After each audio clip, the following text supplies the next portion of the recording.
आद्य भाद्रव बुधवार दिन बुधेई ओषा हे बसे ही दिन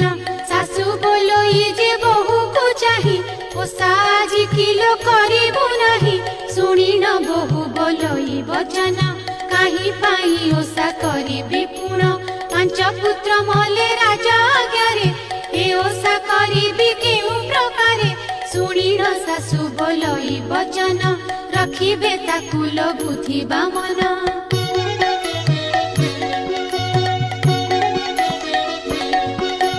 हेमंत सुनी ओषा विधि कले कुटीरे बसी हुलहुली देले बुद्धि बामन कुला